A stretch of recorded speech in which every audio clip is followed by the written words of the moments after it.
எனக்கு சில காலமாக ஒரு போராட்டம் இருந்துச்சு. அது என்னன்னு எனக்கு சொல்ல தெரியல. நான் டாக்டர்கிட்ட போனேன்.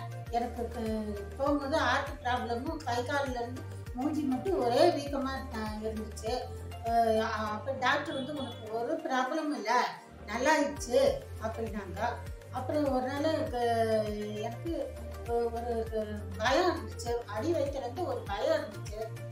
அப்புறம் அது என்னன்னே எனக்கு சொல்லவும் தெரியல. அப்புறம் எங்கள் வீட்டில் இருந்துட்டு எல்லாரும் சொன்னாங்க, இல்லை உனக்கு சும்மா நீங்கள் வேணும்னு சொல்கிற அப்படின்னாங்க. வேணும்னு சொல்கிற உனக்கு தைராய்டு ப்ராப்ளம், அப்புறம் உனக்கு வயிற்றுல என்னம்மா பிரச்சனை அப்படின்னாங்க. ஒரு நாள் எங்கள் வீணா எங்கள் அக்கா பொண்ணு வந்து ஒரு நாள் சொன்னால், இப்படி பாஸ்ட் இருக்க கிதியோன் பாஸ்ட் இருக்கிறாரு அப்படின்னு. ஒரு நாள் நான் அவரை வந்து நைட்டில் எனக்கு ஒரு நெஞ்சு பகுதியில் அவர் எனக்காக ஜெபிச்சாரு. அப்போ எனக்கு ஒரு விடுதலை மாதிரி ஈலிங் பவர் மாதிரி இறங்குச்சு. அப்புறம் அடுத்த நாள் கொஞ்சம் நான் டெஸ்ட் பண்ணி பார்த்தேன். அப்போ கொஞ்சம் அந்த பயங்கள் திரும்பமாக அந்த பயங்கள் வந்துக்கிட்டே இருந்துச்சு. நான் என்ன செய்து என்று எனக்கு ஒன்றுமே புரியல. எனக்கு ஒன்றுமே புரியல. நான் ரொம்ப அழுதுட்டேன்.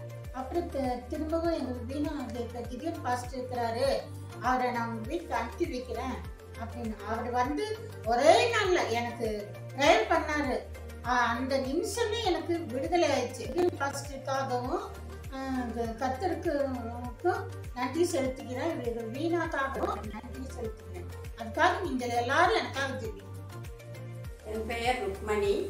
நான் வந்து கோயம்புத்தூர் மாவட்டத்தில் பீலமேடு என்ற இடத்துல வசித்து வரேன். எனக்கு வந்து உடல் நலம் சரியில்லாமல் ஆகிவிட்டது. திடீர்னு ஒரே வாமிட்டு, எது சாப்பிட்டாலும் சாப்பிட முடியறதில்ல, நடக்க முடியறதில்ல, அப்போ தூக்கம் வர்றதில்லை. இப்படி இருந்துட்டு இருக்கும்போது ஒரு ஆஸ்பத்திரிக்கு போனேன்.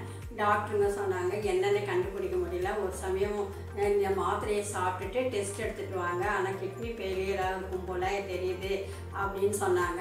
அப்புறம் எங்கள் மருமகன் சொன்னார், நைட்டு எனக்கு தூக்கமே வரல, ஐயோ நாளைக்கு போனால் கிட்னி ஃபெயிலியர்னு சொல்லிடுவாங்களேன்னு நான் தூங்காமல் இருந்தேன். சொன்னார், கிதியோன் பாஸ்டர்னு ஒருத்தர் இருக்கிறாரு, அம்மா நம்ம செக்கப்புக்கு போகிறதுக்கு முன்னால் நம்ம வந்து டெஸ்ட் பண்ணிட்டு அவர்கிட்ட ஜெபம் பண்ணிட்டு போகலாம், அதுக்கப்புறம் போய் நீங்கள் டெஸ்ட் பண்ணுங்கள் அப்படின்னு சொன்னார். அவர் வந்து சரி நான் கூட்டிகிட்டு வா, அடுத்த நாள் நம்ம ஜெபம் பண்ணலன்னா அப்புறம் பாஸ்டருக்கு ஜெபம் பண்ண சொல்லி அவர் வந்து ஃபோனில் சொன்னார். அப்புறம் ஃபோனில் வந்து அவரே ஜெபம் பண்ணார்.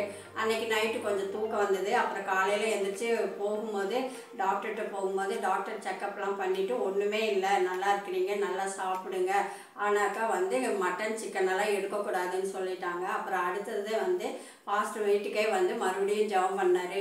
ஜெபம் பண்ணிவிட்டு நீங்கள் எல்லாமே சாப்பிடுங்க, டாக்டருங்க அப்படி தான் சொல்லுவாங்க அப்படின்னு சொல்லி ஜெபம் பண்ணார். ஜெபம் பண்ணி எண்ணெய் கொடுத்தாரு.